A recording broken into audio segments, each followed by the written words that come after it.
The morning fog clung to the artillery positions outside Grafenwöhr training ground in Bavaria as Hauptmann Friedrich Weber approached the peculiar silhouette that had arrived under guard the previous evening. It was late October 1944, and this captured American 105mm M2. A 1 howitzer represented everything the Wehrmacht had been told was impossible about American artillery capabilities. Weber had commanded artillery batteries since the invasion of France in 1940, supervising the firing of thousands of rounds from German 10.5mm leFH 18 howitzers.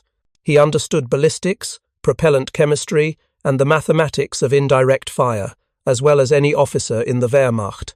But as he circled this squat American piece with its split-trail carriage and distinctive muzzle brake, he felt a growing sense of unease that had nothing to do with the morning chill. The intelligence reports had been consistent and increasingly alarming. Throughout 1944, American artillery batteries were achieving ranges that German calculations said should be impossible for a gun of this caliber. Forward observers reported American shells landing at distances exceeding 12 miles, nearly 20 kilometers, from firing positions.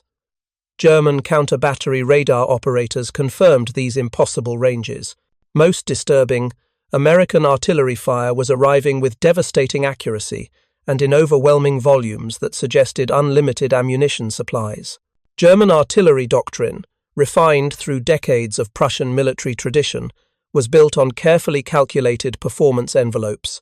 The standard German 10.5mm leFH 18 howitzer, the backbone of divisional artillery, could reach 10,800 meters with standard ammunition, extending to 12,800 meters with specially designed long-range projectiles.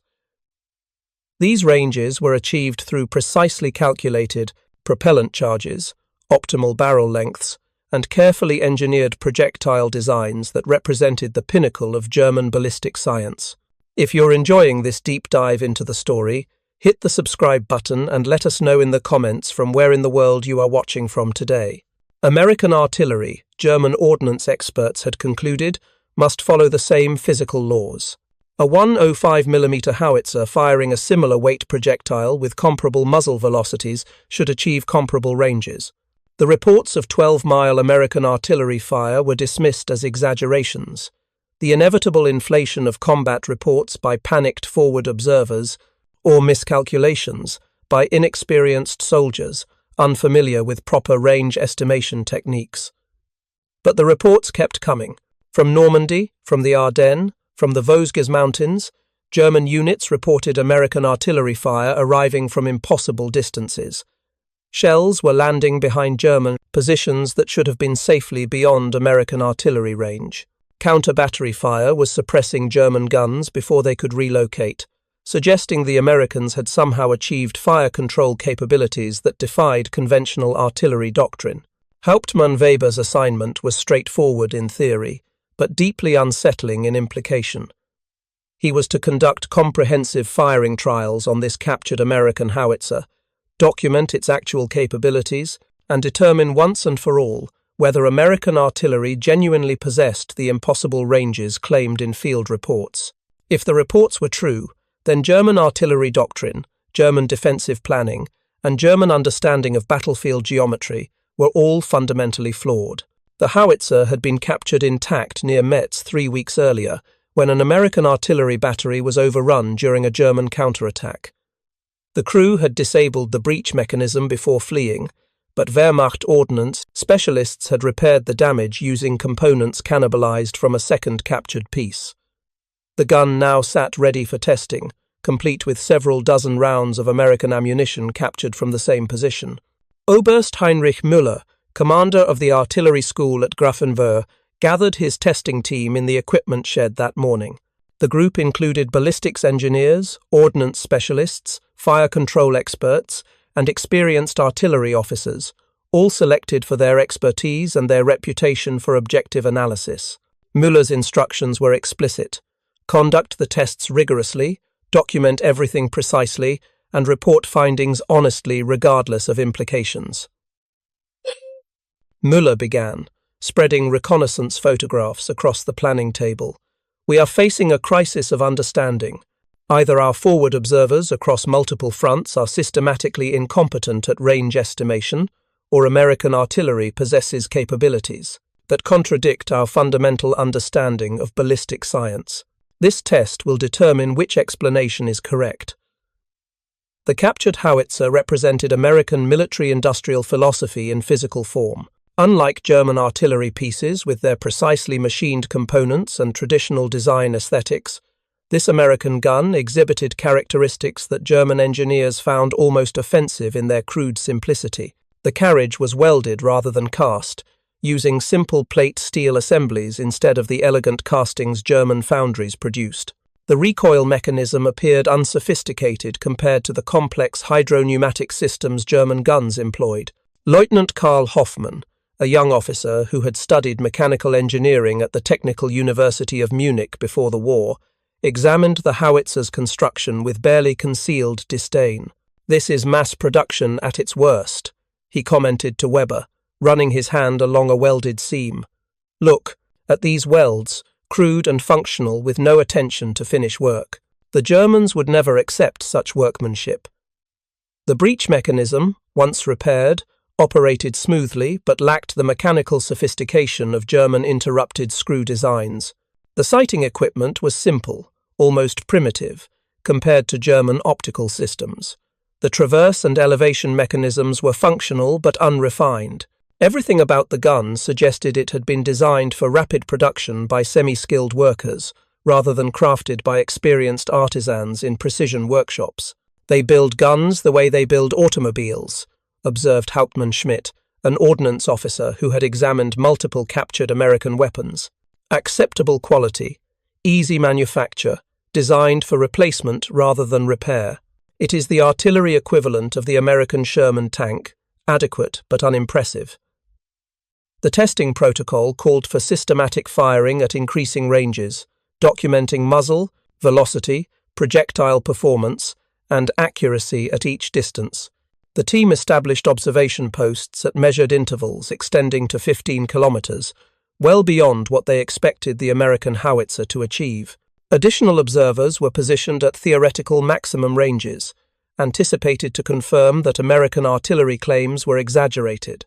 The first rounds would use captured American standard high-explosive ammunition, the M1 projectile weighing 33 pounds with a complete propelling charge.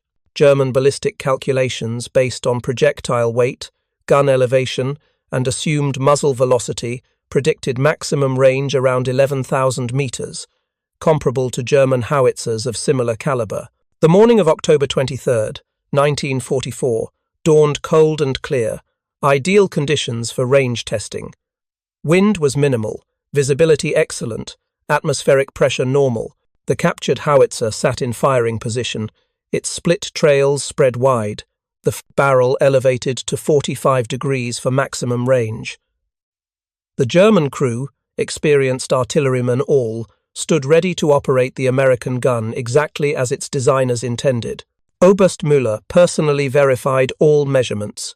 Range stakes were positioned at precise intervals measured by trained surveyors. Observation posts were manned by officers equipped with the finest German optical equipment. Everything was documented, everything verified, everything prepared to capture objective data that would either confirm German ballistic understanding or reveal an uncomfortable truth. Weber gave the command. The first American shell was loaded into the breech. The firing lanyard was pulled. The howitzer roared, recoiling smoothly in its carriage as the projectile arced into the morning sky. Observers tracked the shell's flight through binoculars and telescopes, timing its trajectory, noting its impact point. The shell struck ground at 10,200 meters, well within expected parameters. The German officers exchanged satisfied glances. The American gun was performing exactly as German ballistic science predicted.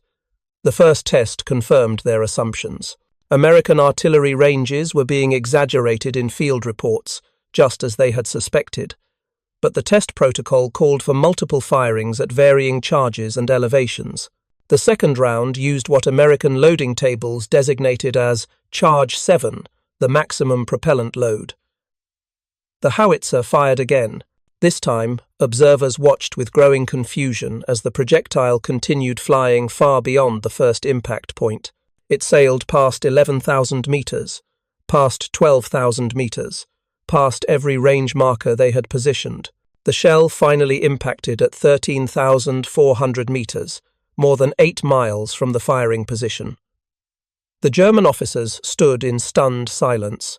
That single shot had just exceeded the maximum range of Germany's standard divisional howitzer, using special long-range ammunition.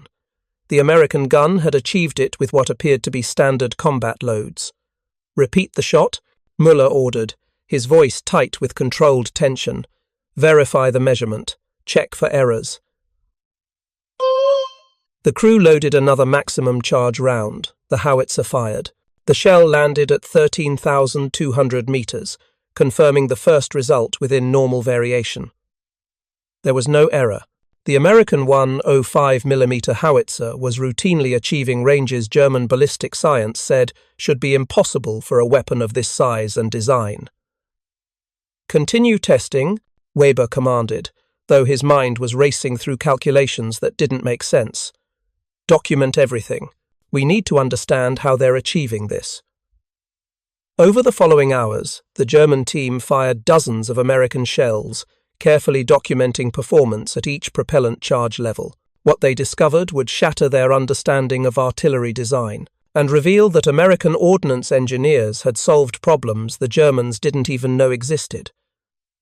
The American ammunition wasn't just different. It was fundamentally superior in ways that had nothing to do with barrel length or firing pressures. The M1 projectile's ogive, the curved front section, was designed using advanced aerodynamic principles that dramatically reduced air resistance. Where German projectiles used traditional shapes refined through decades of incremental improvement, American designers had employed wind tunnel testing and computational ballistics to create an optimally streamlined form. Hauptmann Schmidt, examining the captured American shells with growing realization, pointed out details that suddenly made sense. "Look at the driving band," he said, indicating the copper ring that engaged the rifling. "It's narrower than our designs, creating less friction in the barrel. And see how the projectile tapers more gradually? Every aspect is optimized for aerodynamic efficiency." The propellant charges revealed even more radical innovations. American powder formulation produced higher energy density than German propellants, generating greater muzzle velocity without exceeding safe pressure limits. The Americans had also developed a zone system, using different propellant quantities designated as charges 1 through 7, allowing precise range control without the complex calculations German methods required. Lieutenant Hoffmann, his earlier disdain replaced by reluctant admiration, analyzed the propellant chemistry. "They're using improved powder geometry," he reported after examining several charges. "The granules are larger, with slower burn rates that maintain pressure longer in the barrel. We're still using powder formulations developed in the 1920s. The Americans have clearly advanced beyond our chemistry." But the most significant discovery came when the team examined the American loading tables that had been captured with the ammunition. These tables, printed on water-resistant paper and designed for rapid field reference, revealed something that German artillery doctrine had never seriously considered. The Americans had engineered their ammunition system to be soldier-proof. German artillery fire control required extensive mathematical calculations performed by trained specialists. Battery computers, educated men with mathematical training, used complex firing tables to calculate the precise propellant charge, barrel elevation, and deflection needed for each fire mission. The process was accurate but time-consuming, requiring several minutes of calculations even for experienced crews. The American system was radically different. Their firing tables were designed so that minimally trained soldiers could determine correct firing data in seconds. The zone charge system meant no precise propellant weighing was necessary. Pre-calculated range tables eliminated complex ballistics computations. Everything was designed for speed and simplicity, allowing American artillery to respond to fire missions with a rapidity German batteries couldn't match. "This explains the volume of fire we've been experiencing," Weber said quietly, studying the American fire control documents with growing comprehension. They're not more accurate than our artillery. They're faster. They can fire 3 rounds for every one of ours, and they're doing it at ranges we can't reach. The implications were staggering. German artillery batteries, constrained by complex fire control procedures and limited by shorter ranges, were being systematically outfought by American guns that were simpler to operate, faster to deploy, and capable of striking targets German crews thought were safely beyond artillery range. The testing continued throughout late October and into early November of 1944, with each session revealing new dimensions of American artillery superiority. The captured howitzer was fired repeatedly, pushed through scenarios simulating combat conditions, tested at various elevations and ranges to map its complete performance envelope. The sustained fire tests proved particularly revealing. German doctrine emphasized careful, deliberate fire to preserve barrels and conserve ammunition. The Americans apparently had no such concerns. When the testing team fired the captured howitzer at maximum sustainable rates, simulating American firing patterns observed in combat, the gun simply kept functioning. 20 rounds per hour, 30 rounds per hour, 40 rounds per hour. The barrel heated but didn't fail. The mechanism didn't bind. The carriage didn't break. Oberst Müller watched these demonstrations with a sinking feeling that extended far beyond technical concerns. "They're achieving this rate of fire in combat?" he asked, already knowing the answer. "Our intelligence reports weren't exaggerated?" "No, Herr Oberst," confirmed a major from the intelligence section, who had accompanied the testing team. "Field reports consistently describe American artillery fire arriving in tremendous volumes. We attributed it to numerical superiority, but this testing suggests their guns can physically fire faster than ours." The mobility tests revealed another uncomfortable truth. The American howitzer, despite its crude welded construction, could be unlimbered and made ready to fire in less than 2 minutes by a well-trained crew. German guns of comparable size required 4 to 5 minutes for the same operation. The American split-trail design allowed for rapid emplacement, while German trails required more time to properly position and stabilize. "They've engineered speed into every aspect," observed Hauptmann Schmidt, who had spent considerable time examining the gun's deployment mechanisms. "The trails lock with a simple pin system. The elevation and traverse controls are positioned for rapid adjustment. Even the ammunition handling is simplified. Everything is designed so that adequately trained soldiers can operate it quickly under stress." The ammunition variety was equally impressive. The captured stocks included not just standard high-explosive rounds, but also white phosphorus for screening and marking, illumination rounds for night operations, and propaganda shells designed to deliver leaflets. The Americans had created a complete fire support system where German artillery served primarily as a direct fire weapon. German forward observers, examining the American fire control procedures, discovered methods that seemed almost wasteful in their profligacy, but were devastatingly effective in practice. American artillery doctrine called for time-on-target missions, where multiple batteries synchronized their fire so that dozens of shells arrived simultaneously. German crews needed several minutes to coordinate such missions. American batteries accomplished it routinely, dropping overwhelming firepower on targets before German troops could take cover. The psychological impact on German personnel was becoming evident even during the testing. Artillery officers who had spent careers mastering complex German fire control mathematics were confronting a system that achieved superior results through engineering simplicity rather than calculated precision. It was a philosophical rejection of everything German military tradition valued: craftsmanship, mathematical rigor, precision engineering, expert training. "The Americans have democratized artillery," Weber said during an evening briefing, his tone mixing admiration with dismay. "They've designed a system that works well enough in the hands of average soldiers rather than requiring expert specialists. We've been training artillery mathematicians. They've been training artillery mechanics." The testing team attempted to fire the American howitzer using German ammunition to determine if their own projectiles might achieve similar ranges in the superior American gun. The results were disappointing. German 10.5 cm shells achieved reasonable ranges in the American barrel, but fell well short of what American ammunition accomplished. The superiority wasn't just in the gun, it was in the entire ammunition system. Projectile design, propellant chemistry, fuse technology, and systems integration. Lieutenant Hoffmann spent days analyzing the aerodynamics of American projectiles versus German designs. His calculations revealed that American shells experienced approximately 15% less drag in flight due to their optimized ogive shapes and improved driving bands.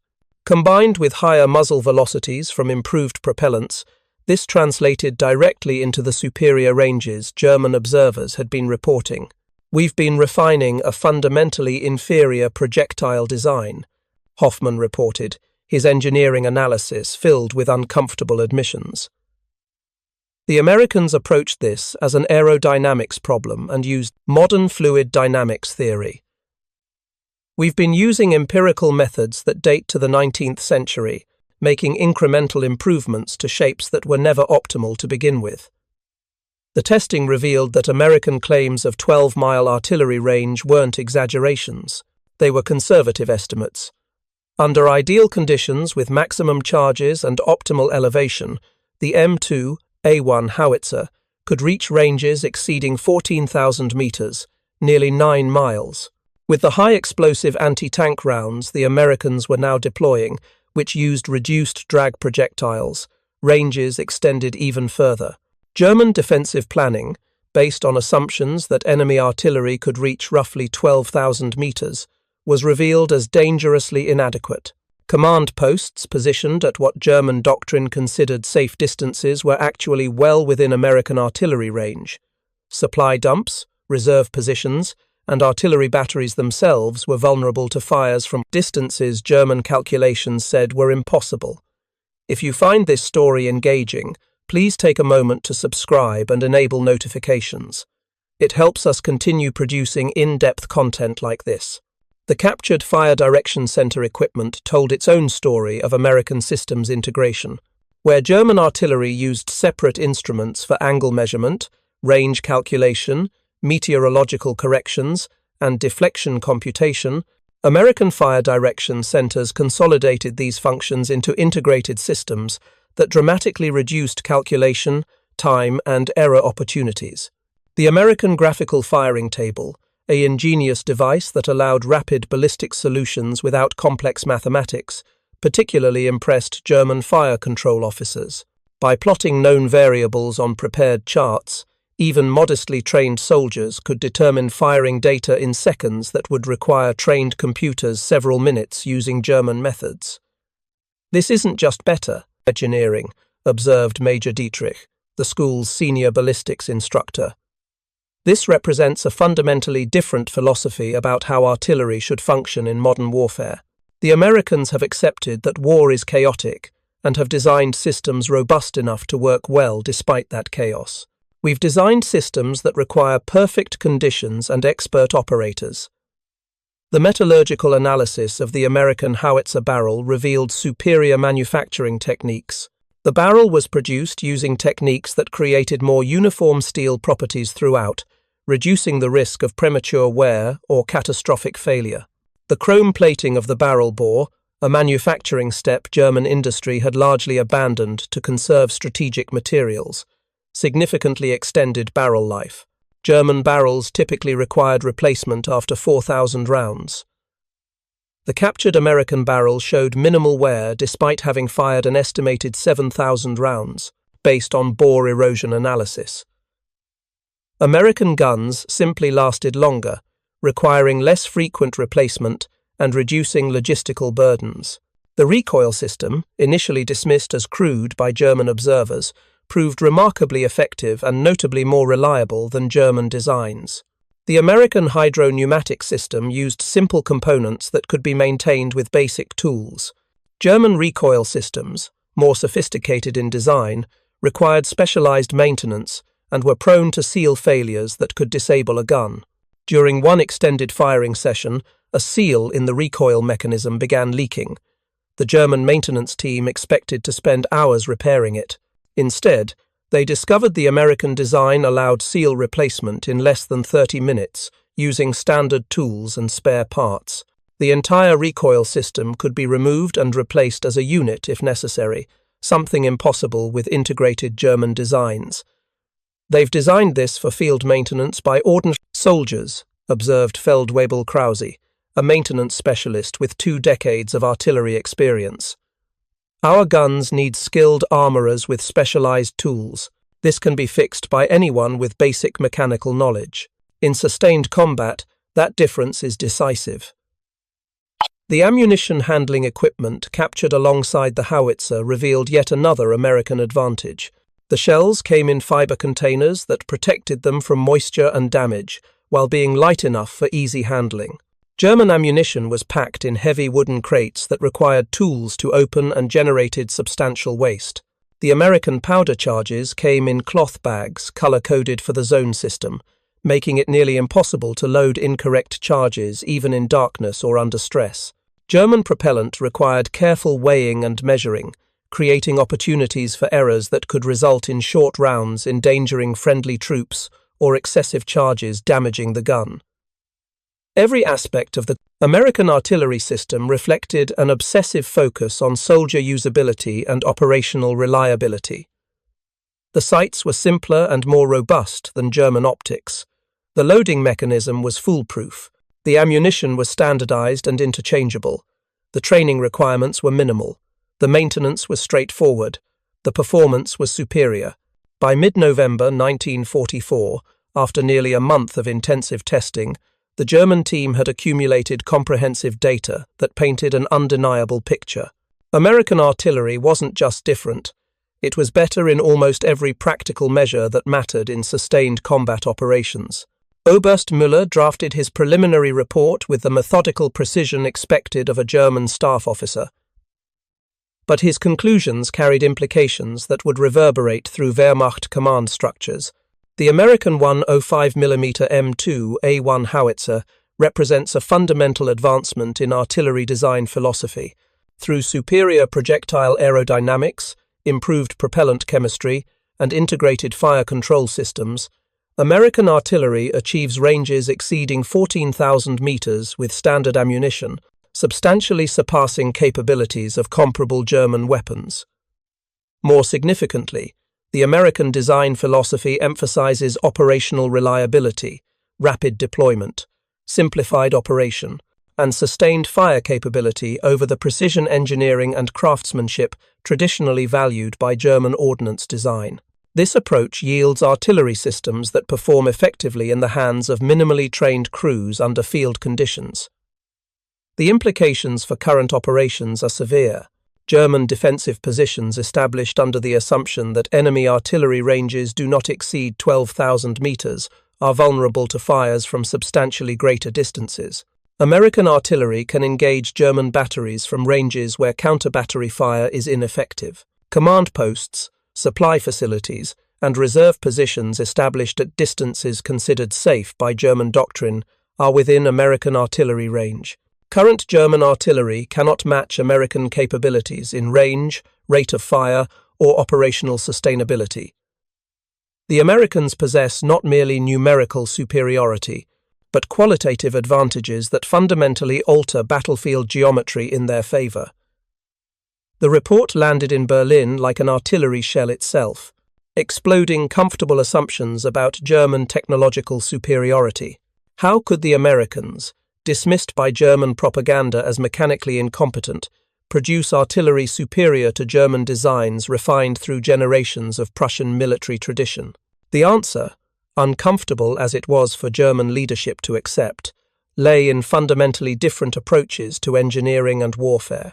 German designers, educated in institutions that emphasized mathematical precision and mechanical elegance, had created artillery that represented the culmination of classical ballistic science. Every component was precisely calculated, every tolerance carefully specified, every design decision justified by rigorous analysis. American designers, working in a cultural context that valued pragmatic results over theoretical elegance, had focused ruthlessly on what actually worked in combat conditions. They'd used wind tunnel testing to optimize projectile shapes rather than relying on ballistic formulas derived from spherical projectiles. They'd developed improved propellants through industrial chemistry rather than refining traditional powder formulations. They'd simplified operations to accommodate average soldiers rather than requiring elite specialists. The Germans had designed artillery for artillerymen. The Americans had designed artillery for infantry soldiers who needed fire support. That single philosophical difference explained most of the performance gap the testing revealed. Intelligence, reports flowing into Wehrmacht headquarters throughout the winter of 1944 to 1945, confirmed what the Grafenwöhr testing had revealed. American artillery was dominating German guns across every front. In the Ardennes offensive, launched in December, German artillery batteries were systematically suppressed by American fires arriving from ranges German guns couldn't reach. German counter-battery operations, the traditional method of suppressing enemy artillery, were ineffective against American batteries positioned beyond German range. Forward observers with the 5th Panzer Army reported frustrating experiences during the opening days of the Bulge offensive. German infantry would advance successfully, only to be pinned down by American artillery fire that German supporting batteries couldn't suppress. The American guns were simply too far back, positioned at distances that placed them beyond the effective range of German counter-battery fire.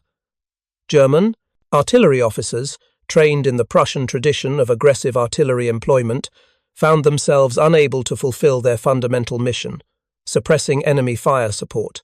During the Battle of the Bulge, German artillery officers reported firing missions where their own guns simply couldn't reach American positions, while American shells continued landing on German troops. The psychological impact was devastating. German soldiers, accustomed to effective artillery support, found themselves subjected to overwhelming enemy fire they couldn't suppress.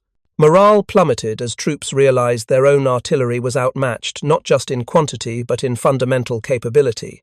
A captured German artillery manual from this period, annotated by a battery commander, revealed the depth of German frustration. In the margins beside standard counter-battery procedures, an officer had written in pencil, "Useless. American batteries beyond our maximum range. We cannot reach them. They can reach us. What are we to do?" Prisoner interrogations revealed that American artillery troops, far from being the expert mathematicians German doctrine required, were often young draftees with minimal education. Yet these soldiers were effectively operating artillery systems that outperformed German guns crewed by professional soldiers. The American system worked despite its operators, not because of them. One captured American artilleryman, a 19-year-old from Iowa with barely a high school education, described his training as lasting just 8 weeks before he was firing missions in combat. German artillery specialists required months of training to achieve basic proficiency. The economic implications were equally sobering. Germany was expending scarce resources, producing artillery that was being systematically outfought by American guns that cost less to manufacture and required less skilled labor to produce. The Americans had achieved superior capability through industrial IDEA efficiency, exactly the kind of economic warfare that Germany's strategic planners had warned against but failed to prevent. German attempts to develop countermeasures revealed the depth of the problem. Simply extending the range of existing German howitzers would require complete redesign of barrels, carriages, and recoil systems. The Wehrmacht's weapons office initiated several crash programs to develop extended-range projectiles, but these efforts foundered on Germany's deteriorating industrial situation. The specialized alloys needed for improved propellants were unavailable. The machine tools required for manufacturing aerodynamically optimized projectiles were in short supply. The testing facilities necessary to validate new designs were being destroyed by Allied bombing. Copying American projectile designs required manufacturing capabilities Germany no longer possessed. German engineers examining the captured American shells could see exactly how the Americans had achieved superior aerodynamics, but replicating those designs required precision manufacturing equipment and quality control systems that German industry, under constant air attack and facing critical material shortages, simply couldn't maintain. Adopting American fire control methods would require rewriting doctrine and retraining thousands of artillery personnel in the middle of a losing war. The Wehrmacht, struggling with manpower shortages across all branches, couldn't spare experienced artillery troops for extended retraining programs. The institutional resistance was equally formidable. Senior artillery officers, educated in traditional German methods, were reluctant to abandon doctrines they had spent careers mastering. By early 1945, German artillery production was focusing on quantity over quality, churning out simplified weapons that abandoned the precision engineering traditionally demanded. But even these expedient designs couldn't match American capabilities. The technological gap had become unbridgeable given Germany's collapsing industrial capacity and dwindling resources. The Weapons Office issued directives calling for simplified artillery pieces that could be manufactured quickly using available materials, but these emergency weapons were inferior to both traditional German designs and American artillery in every meaningful measure.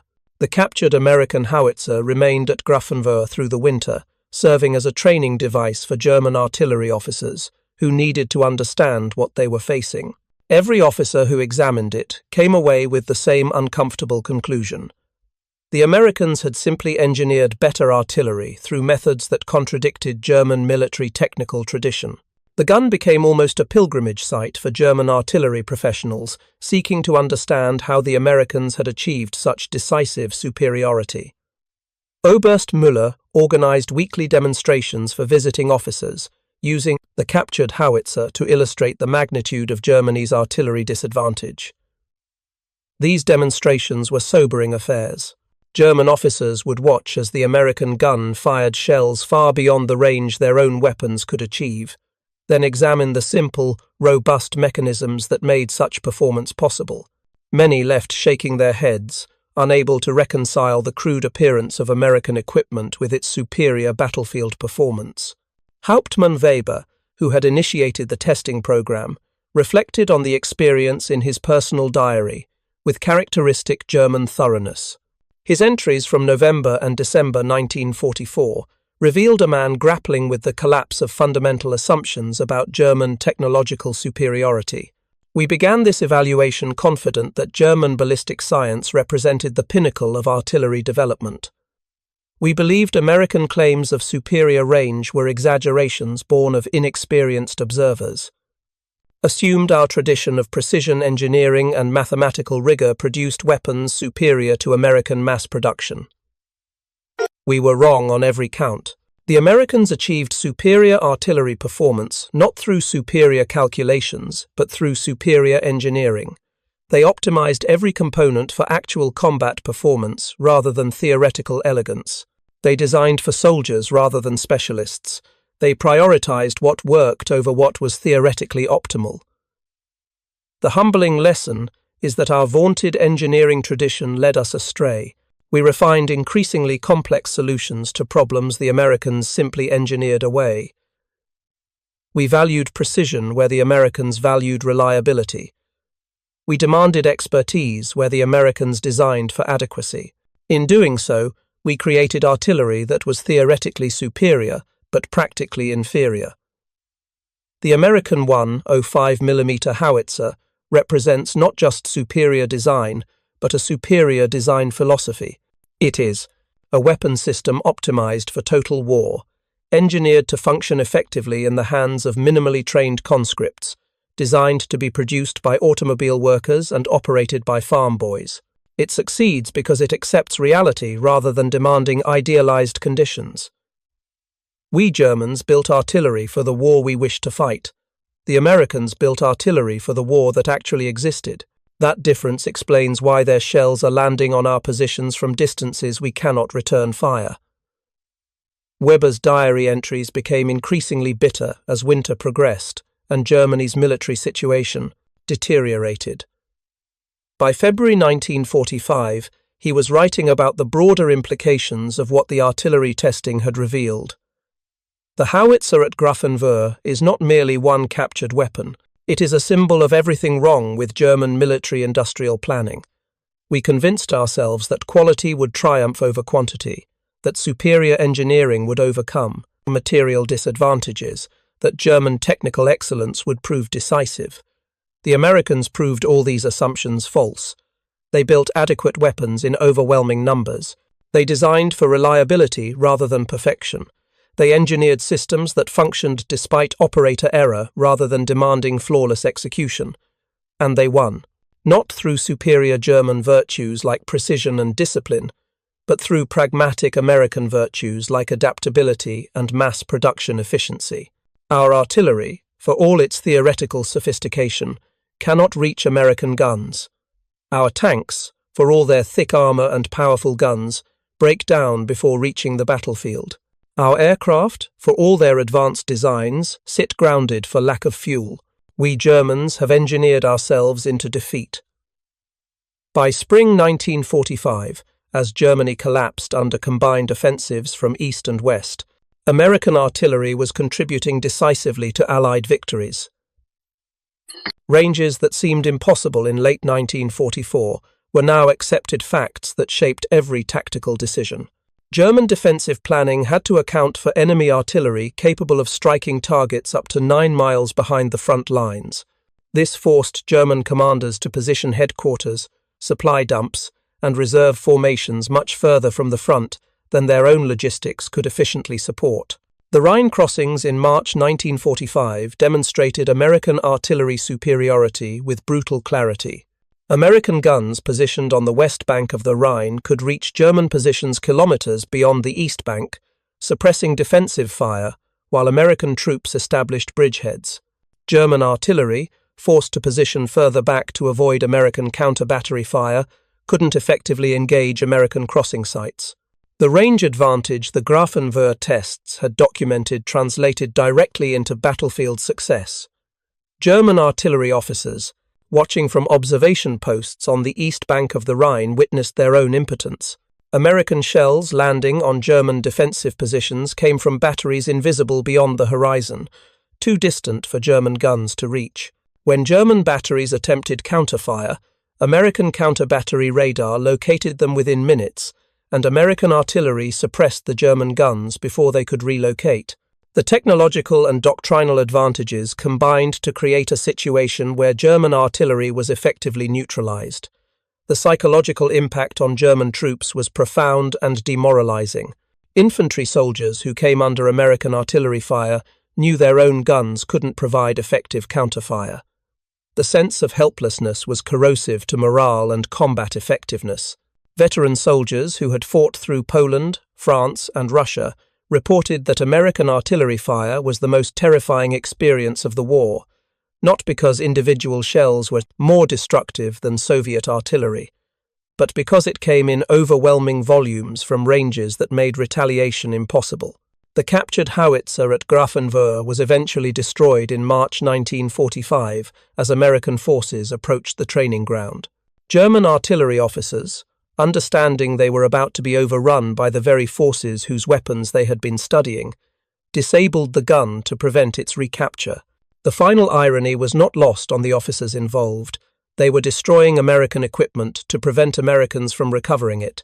Oberst Müller personally supervised the destruction, ordering thermite grenades placed in the breech and barrel to render the howitzer unusable. As the grenades ignited and molten metal began flowing through the gun's mechanism, Müller reportedly told his staff, "We are destroying what we should have been learning from.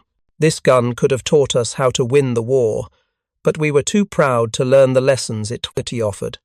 After the war, American ordnance teams examining German artillery positions found documentation of the Grafenwöhr tests.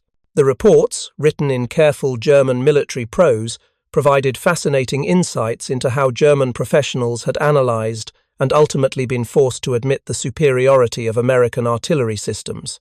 These documents, classified for decades, revealed that German military leadership had understood their artillery disadvantage as early as late 1944, but lacked the industrial capacity or time to address it. Captain James Morrison, an American ordnance officer who examined the German test reports in May 1945, was struck by their thoroughness and honesty. "The Germans documented everything," he wrote in his own report. "They understood exactly why our artillery was superior. They knew they were outmatched, but they couldn't do anything about it. Their reports show a military establishment that had lost faith in its own technical superiority, but couldn't admit that fact to the troops or the German public. The 105mm Howitzer that German artillery officers found so impressive in 1944 remained in American service for decades after World War II. Essentially the same design saw action in Korea, Vietnam, and numerous other conflicts. The M2A1 and its successors fired millions of rounds in combat spanning more than 40 years, a testament to the fundamental soundness of its engineering. American soldiers firing these guns in rice paddies in Vietnam or frozen hills in Korea were using weapons that had proven their worth against German artillery professionals a generation earlier. The longevity of the design validated everything the Grafenwöhr tests had revealed. The American emphasis on reliability, simplicity, and maintainability produced artillery that remained effective across decades and in every climate and terrain. German artillery pieces from the same era, for all their theoretical sophistication, were museum pieces by the 1950s, replaced by designs that incorporated many of the American principles German engineers had once dismissed. German artillery officers who survived the war and later served in the Bundeswehr of West Germany were sometimes asked about their wartime experiences with American artillery. Their responses were uniformly respectful of the system they had faced, often tinged with the bitterness of professionals who had been outfought by what they initially considered inferior equipment. One former Wehrmacht artillery commander, interviewed in the 1960s for a German military history publication, summarized his experience with brutal honesty. "We thought we were facing artillery roughly equivalent to our own, perhaps inferior due to American mass production methods and their reliance on minimally trained conscripts. The testing at Grafenwöhr revealed we were completely wrong. American artillery outranged us, by more than 2 kilometers, could fire faster than us, and operated more reliably than ours with less skilled crews. They had engineered solutions to problems we didn't even recognize existed. The worst part was realizing that every assumption we made was wrong. We assumed precision manufacturing was essential. The Americans proved adequate manufacturing with tight quality control was sufficient. We assumed expert crews were necessary. The Americans proved that well-engineered systems could be operated by average soldiers. We assumed theoretical optimization was the path to superior performance. The Americans proved that practical engineering focused on actual combat requirements was more effective. It was not a fair fight. We were bringing 19th century Prussian military thinking to a 20th century industrial war. The Americans understood what kind of war they were fighting and built weapons accordingly. We were still trying to fight the way we had in 1914, and our weapons reflected that outdated thinking. Another German veteran, a former battery commander who had participated in the Grafenwöhr testing program, was even more blunt in his assessment when interviewed decades later. The American 105mm Howitzer broke us, not just physically by destroying our positions from ranges we couldn't respond to, but psychologically by proving that everything we believed about German technical superiority was a myth. When you realize the enemy has better weapons operated by less trained troops, you begin questioning everything. That doubt is poisonous to military effectiveness. The lesson of the 105mm Howitzer extended far beyond artillery design. It revealed fundamental differences in how Americans and Germans approached military engineering in the industrial age. German tradition emphasized craftsmanship, precision, and theoretical optimization, values that had served well in earlier eras of warfare. American practice emphasized pragmatism, reliability, and operational effectiveness, values better suited to the demands of total industrialized warfare. In peacetime demonstrations, German methods produced impressive displays of engineering excellence. Complex mechanisms worked with watchmaker precision. Calculations were performed to multiple decimal places. Performance specifications looked superior on paper. But in the chaos and stress of sustained combat operations, American methods proved decisively more effective. Simple mechanisms worked despite abuse and poor maintenance. Calculations were performed quickly, using simplified methods. Performance specifications reflected actual battlefield conditions rather than ideal testing scenarios.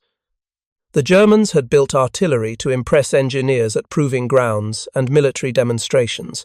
The Americans had built artillery to be fired by frightened teenagers in muddy fields while under enemy fire. When those philosophies clashed at ranges exceeding 12 miles, the American approach proved decisively superior. The shells landing on German positions from impossible distances weren't just high explosives delivering kinetic energy. They were proof that engineering excellence comes not from theoretical sophistication, but from practical effectiveness, optimized for actual use conditions. The captured howitzer at Grafenwöhr, examined so carefully by German artillery professionals in late 1944, had revealed an uncomfortable truth that German military leadership could no longer ignore.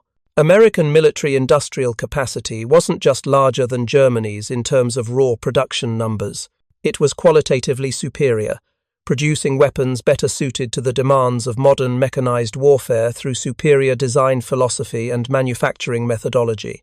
The 12-mile range that seemed impossible in October 1944 wasn't actually impossible at all. It was simply American. And that difference, multiplied across thousands of guns on multiple fronts, helped explain why Germany lost the artillery war and ultimately lost the war itself. The Americans hadn't defeated German artillery through superior Prussian-style military science. They'd defeated it through superior American industrial engineering applied to weapons design. That was perhaps the most bitter lesson of all for German artillery officers raised in the traditions that had made Prussia's artillery the finest in Europe for generations. The final entry in Hauptmann Weber's diary, dated April 23, 1945, just days before Soviet forces overran Grafenwöhr, captured the profound sense of disillusionment that knowledge of American artillery superiority had created. The Americans taught us that excellence in warfare is not measured by precision of manufacturing or elegance of design, but by effectiveness on the battlefield. Their howitzer, crude in appearance and simple in operation, defeated our sophisticated artillery through the application of practical engineering principles we ignored because they contradicted our prejudices about proper weapons design. We Germans believed in quality over quantity, in precision over adequacy, in theoretical optimization over practical reliability. The Americans proved all these beliefs wrong. They built adequate weapons in overwhelming quantity. They designed for acceptable precision rather than perfection.